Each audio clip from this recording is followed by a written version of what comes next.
Nitwa Yohani Paulo Habumuremyi, ndi umukristo barurirwa Nyarugenge muri ADPR, nabaye muri sepu kandi numva ndi fier kwagaruka. Hari umuntu bahantu akagenda agiye kubera impamvu nyinshi zitandukanye z'ubuzima tubamo, ariko iyo ngarutse muri sepu biri mu bintu bya mbere binshimisha. Imana rero irakoze kubera ko yampaye umwuka wo guhumeka, ikama nizi imbaraga, ikama n'ubu buryo kugira ngo nongere ngaruke muri sepu. Kubona uburanga bwanyu bitera gufashwa, tutanaganiriye n'ijambo ry'Imana ngo tuvuge ibintu byinshi cyane, twanezererwa Uwiteka, twamuririmbira. Imana ihabwa icyubahiro.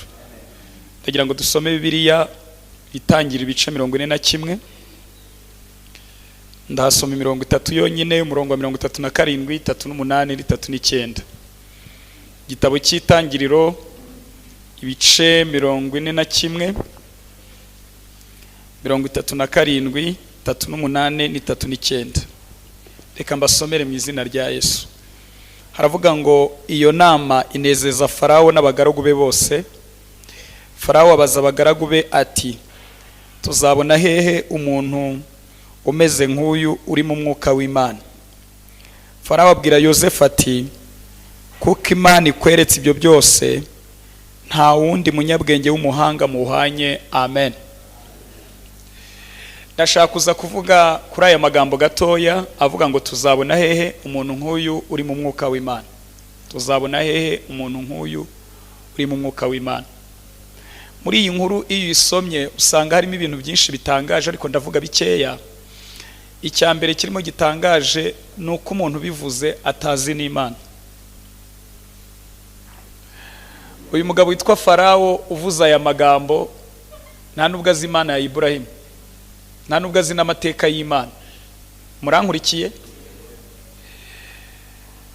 Ariko ukurikije ukuntu abivuze, ashobora kuba hari amateori yari yarasomye agendanye n'Imana. Ntayizi, ntibanakorana, nta nubwo ayubaha.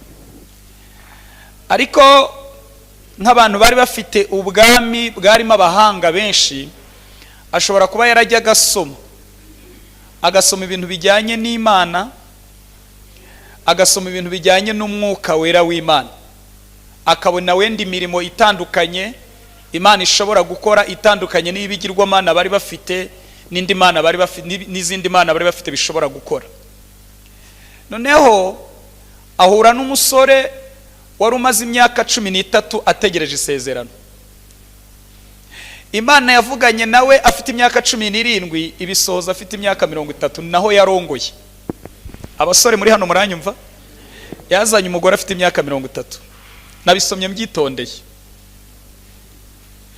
Kandi Imana yavuganye nawe afite imyaka 17. Muri iyo myaka 17 niho yagize ibibazo bikomeye cyane.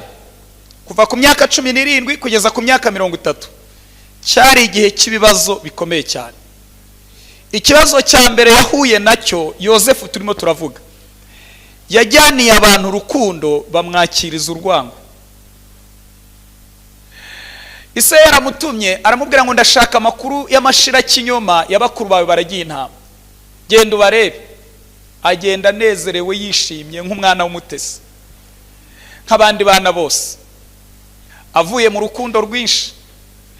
Bibiliya ivuga ikintu gitangaje, abagezeho asanga bamaze gucura imigambi yo kumwica. Murankurikiye? Ndashaka kubabwira ijambo rikomeye.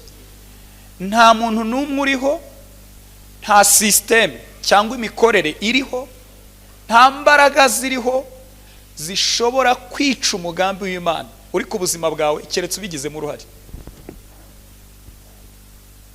Nta mbaraga ziriho. Natunguwe, Imana ituma bapanga plan B cyangwa umugambi wa kabiri. Gahunda yari hari kwari ukumwica, bakamuca igihanga, bakazabeshya se. Ariko ngo bari muri uwo mwanya ngo biyungura inama, baravuga ngo oya, mureke twe kumwica tutishirishaho amaraso. Umva izo muhwe, n'ubundi bitekerezo bafite nibyo kwica. Ariko kubera ko Imana ari mufiteho umugambi w'ibintu biremereye, ntibamwica, ahubwo bapanga indi plan B. Batayipangishijwe n'urukundo, bayipangishijwe n'uko ari Imana yabishatse. Yesu ashimwe. Haleluya. Reka mbabwire, ibintu byose duhura nabyo mu buzima tukabirokoka, ntabwo haba hariho umuryango wo kurokoka, ahubwo plan B, umugambi wa kabiri wo kurokoka wabaye kubera ko ari Imana yabipanze bitewe n'umugambi w'Imana. Narimvuze ngo plan B yabaye mu byo wanyuzemo simbizi. Ushobora kuba wararokotse impanuka, ushobora kuba wararokotse ibintu bitandukanye mu buzima, iwanyu umuturanyi n'abarozi barakuroze bikanagaragara, ariko kuba warabirokotse ntabwo bisobanuye yuko ari uko wari ufite imbaraga cyangwa byo byari kukubabarira ukabirokoka, ahubwo ni plan B y'Imana. Ukwiriye rero gukurikirana ako kantu kabitsemo ibanga ryawe n'Imana, imbere gatoya kabitsemo ibanga ryawe n'Imana. Yesu ashimwe. Haleluya. Uyu mugabo rero baramujyana ku myaka 17 yari imyaka ya peti. Abenshi hano ntabwo dufite abana bafite imyaka 17, ariko twabaye mu ngo zifite abana bafite imyaka 17. Niba hari umuntu ugira peti ni umusore w'imyaka 17, 15, 16, 17, ararya kweri kweri. Ufite abana batandatu agafuka k'umuceri bagaterera mu gihe gito. Niko bigenda. Yari mu myaka ya peti kandi yaragize umugisha w'uko samukunda cyane. Bibiliya iravuga ngo aragenda yisanga mu Egiputa ku isoko mpuzamahanga ry'abacakara. Ndashaka kuvuga ibintu bikomeye nitonze. Ni ahantu babambikaga ubusa, uje kugura akajya yumva pinya. Uyu se ko atashobora gukora, uyu ntiyashobora kuzajya yirirwa yikorera amakara, ntiyashobora akazi k'iwanjye. Baraza barapima, bigeza nimugoroba ntawe uramugura. Potifari ahaviriye mu kazi, nimugoroba araza asanga Yosefu ari mu byasigaye. Abasigaye babaga ari bande? Babaga ari abantu barwaye ibisebe, abantu bakomeretse, abantu bakubise bagakubitwa na ba boss bagasigara.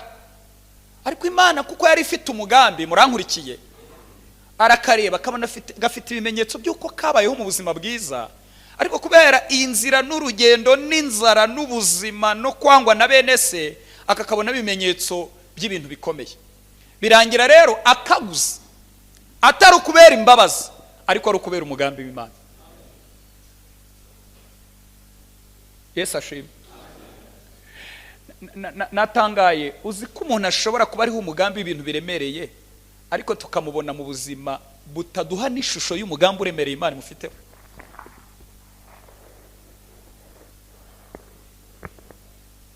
Niyo mpamvu mu buzima muzagerageze kubana n'abantu bose, kuko mwene so muri kumwe ntabwo muzi neza. Nari mvuze ngo ntabwo muzi neza. Abigisha bamwe bakunda kubivuga, uzi we w'uyu munsi, ariko wowe ejo ntabwo umuzi. Iyo ndi kuganiriza abarokore cyane abanyamujyi, basaba kubahana kubera ko ntabwo tuziranye neza. Hari ibintu bibiri mugomba kwitondera. Icya mbere, nta muntu ujya kuvugana n'Imana kunyuzeho. Hano umupasiteri tunyuraho, abarokore bari danje, ni abantu bavugana n'Imana batanyuze kwa pasiteri wabo, bakavugana n'Imana direct.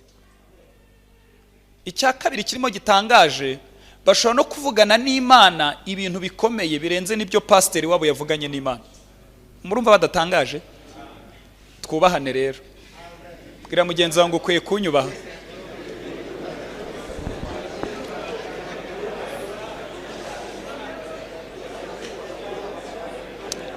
Yesu ashimwe. Byanteye umutima wo koroha nize ibintu byinshi ku Mana. Urwego rwose Imana yakugezaho, amavuta yose Imana yaguha, ubukire bwose Imana yaguha, ukwiye koroha. Kuko umurokore mu bana ntabwo umuzi. Use muranyumvise? Aragenda ajya kwa Potifari, ntaho Bibiliya ibivuga, ariko ndabigenekereza kandi mwebwe muranyumva. Niba yarariye isombe agakubitamo umufupa, agashyiramo sosomba, mu kanya gato ngo inzobe y'ibiragaragaye. Naratunguwe. Shitani azi kureba umuntu uri mu bihe bibi, akamugenekereza akamenya ejo he hazaza. ntabwo aba ari shuwa neza, ariko aravuga ngo uyu muntu witwara gutya, ugenda gutya, nkurikije inararibonye yabo nabonye banciye imbere azaba iki.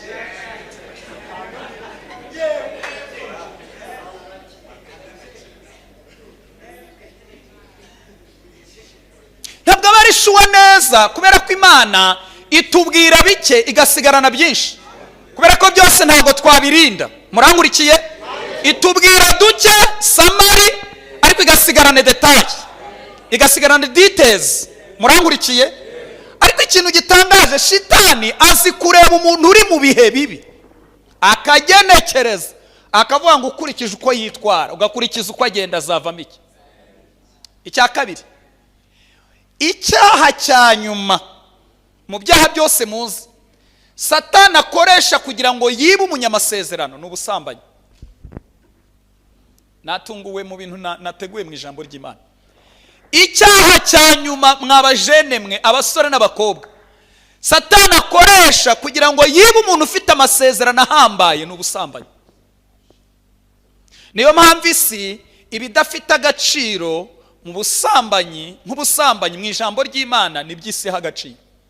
Muzi impamvu? Satani arimo arabyoroshya ngo abantu bamenyerane nabyo, babe familia nabyo. Murankurikiye? Niba bamara kuba familia nabyo, bazisange barariye ahazaza habo basigaranye ubusa, cyane cyane abakiri bato. Niyo mpamvu everywhere hari marketing y'ubusambanyi. Internet iruzuye, ibigurwa cyane n'ubusambanyi. Umwuka ufata abantu cyane, ibyaha abantu batira cyane ni biri related n'ubusambanyi. Muzi impamvu? Niwo mwuka wa nyuma Satani agerageresha umunyamasezerano. Arabanza akagukubita, abantu bakakwanga, ibyo ukabirenga, ariko akagutegera ku busambanyi. Umugore aramwegera, aramubwira ngo Yosefu, ukora neza.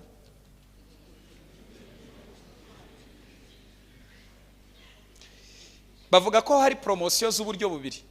Hari promosiyo ikongera umushahara, ariko hari na promosiyo y'ijambo rya boss. Yaramuhaye promosiyo, indirect promotion. Ukora neza.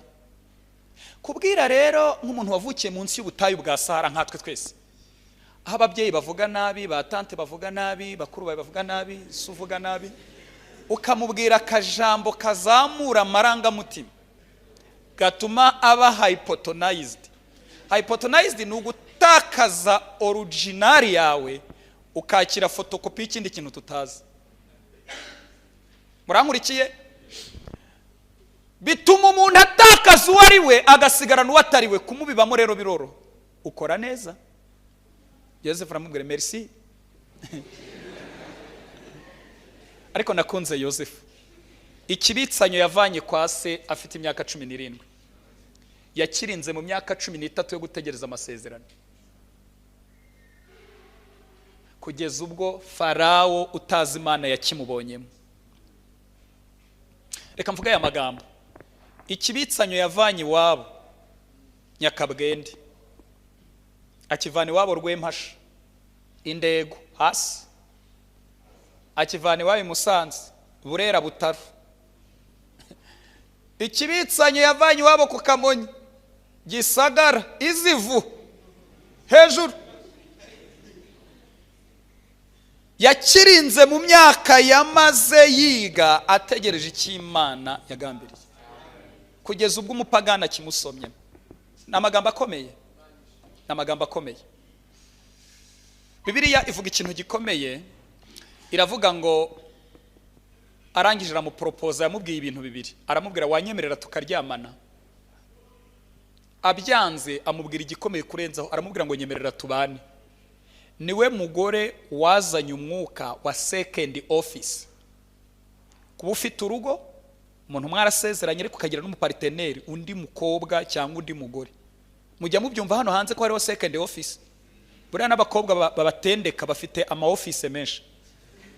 Iyo wiyangaje wakunze, wumva umuhungu wakunze, kunda uwo ngo kweri kweri, wigira ama office menshi. Ngo mfite uwo mvanamo capati zo mu biryogo, mfite uwo nkuramo azi kuvuga neza, ubwo mukuramo amagambo, mfite ushinzwe kumplazinga no kunzamura. Oya, urimo urakora ama office utari wubaka n'urugo uzakora menshi. Niwe muntu wawutangije. Yosefu arahakana. Amaze guhakana natunguwe, shitani ni kabutindi. Ntacika intege. Abonye ibyo gukoresha kudiringa mu buryo bw'amahoro buri peaceful binaniranye. Aravuga ngo reka dukoresha imbaraga zose. Ashora imbaraga zose. Ariko ashora imbaraga zose na Yosefu ashora imbaraga zose. Haleluya! Tore Ry'Imana Yesu ashimwe. Basepiye ko mbakunze. Haleluya! Nako uyu munsi ndababwira amagambo make. Ashora imbaraga zose Satani. Ariko na Yosefu nawe ashora iki? Bibiliya iravuga ngo yinjiye mu cyumba, yari yambaye ya myenda nyine bakoresha mu gikoni. Yinjiye mu cyumba asanga umugore yamwiteguye kweri. Ngo ahita amufata ngo ngwino turyamane. Umutima uramubwira ngo iruka usiga ikanzu. Igihe nikigera nzakudefanda. Mu bintu bibiri Imana ibahe guhishurirwa. Guhishurirwa ni ukumenya amakuru abandi bantu batazi. Murankurikiye? Ariko ari mu kuri kw'Imana bigatuma ufata imyanzuro abandi bantu bashobora no kuba batemera ariko uhagaze mu kuri. Kandi icyo nabonye mu guhishurirwa iyo bigeze nyuma Imana itanga ibisobanuro ko ari muri kuri. Bibiliya ivuga ikintu gikomeye, iravuga ngo arangije ati kanzu ajya muri gereza. Nakunze Imana cyane, igihe kigeze Imana ntabwo yanyuze kwa Potifari. Murankurikiye? Kuko ari kubangamira umugambi wayo. Yanyuze hejuru yo kwa Potifari kugira ngo mutumire mu birori atungurwe n'ikibaye. Arota inzozi umwana, ashaka uwazisobanura binanirana. Ngo Yosefu aze arazisobanura. Akimara kuzisobanura bene data, umugabo avuga ijambo rikomeye umwami. Aravuga ngo nta wundi muntu twabona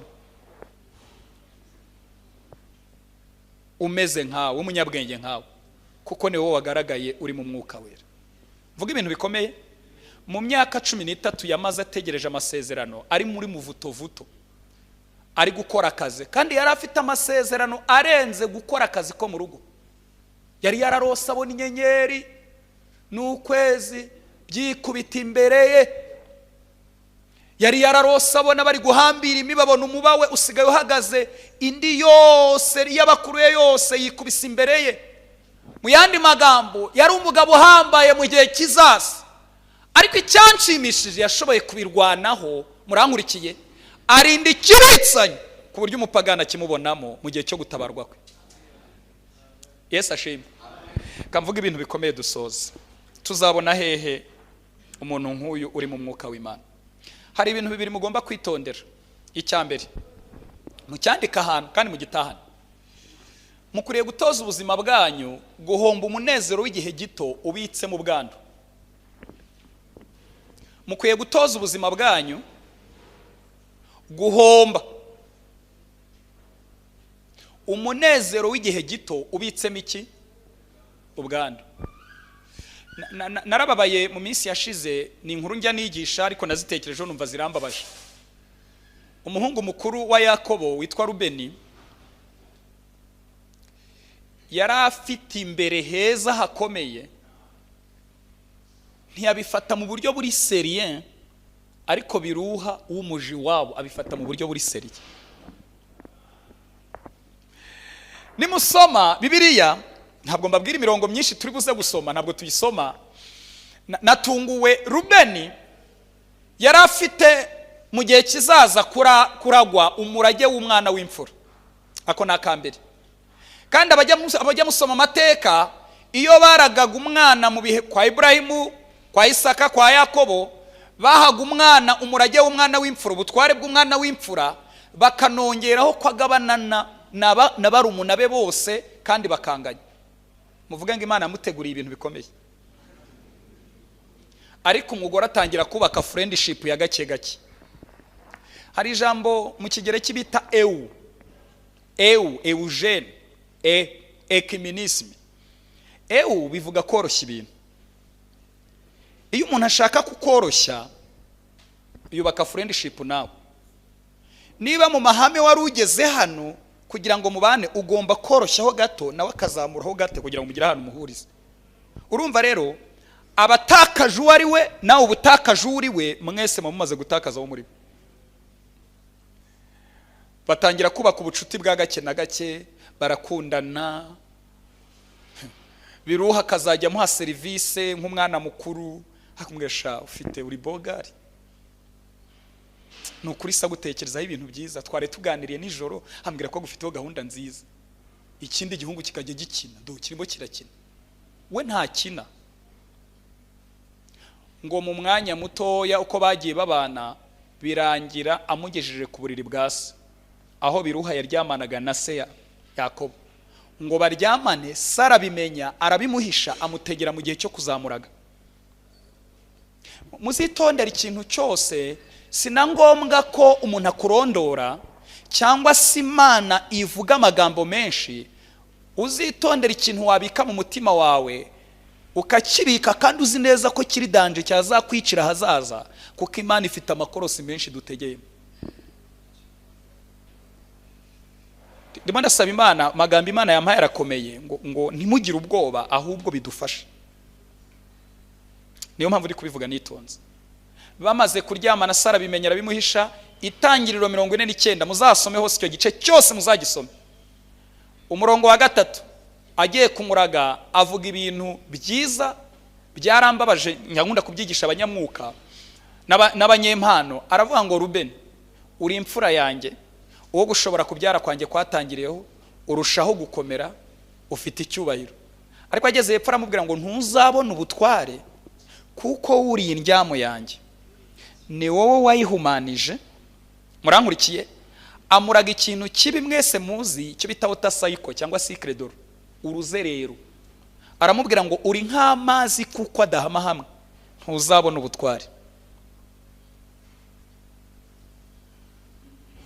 Kubera iki? Rubeni yarangaye ku bitari byo kurangara, ariko Yosefu imyaka 13 yamaze muri muvuto, mu bigeragezo, mu ntambara, mu bimukomereye, yarinze ikibitsanyo yari afite muri we kugeza ubwo umupagana kimubonamo, igihe cyo gutabarwa kwe akimubonamo.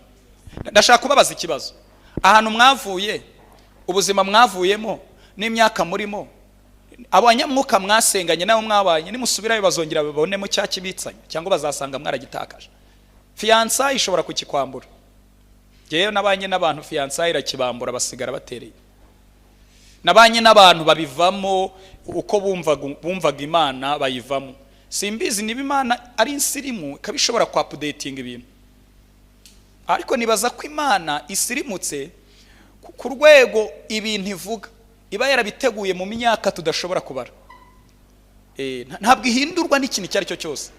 Nabonye abantu bagira indi myumvire, bakiriza indi myumvire, bagera ku rwego ibintu babivamo. Ukamubaza n'ububyutse se bwakujeho? Ahubwo ati ntabwo ari ububyutse. Arabo twaganire bakambwira ati rwose ni intege nke. Nese intege nke zatumye uhakana ibyo wemeraga ni intege nke. Sinzi ikibitsanyo wabikijwe niba nyuma y'imyaka ingaho uzamara hano kuri kaminuza bazakikusanga. Imana imfashe mu byumva. Imana imfashe mu byumva. Haleluya. Ariko nimugera kuri Yosefu mu itangiriro 49 muzumva ukuntu se yamuvuze. Yarabuvuze ngo Yosefu we uri ishami ry'igiti cyera cyane. Iryo shami rikarenga inkike y'igihome, no kuvuga yera imbuto iwabo akera n'imbuto hanze yiwa. Niko se amuvuze, yera imbuto iwabo mu gipangu, ariko akera n'imbuto mwagiputa kureho.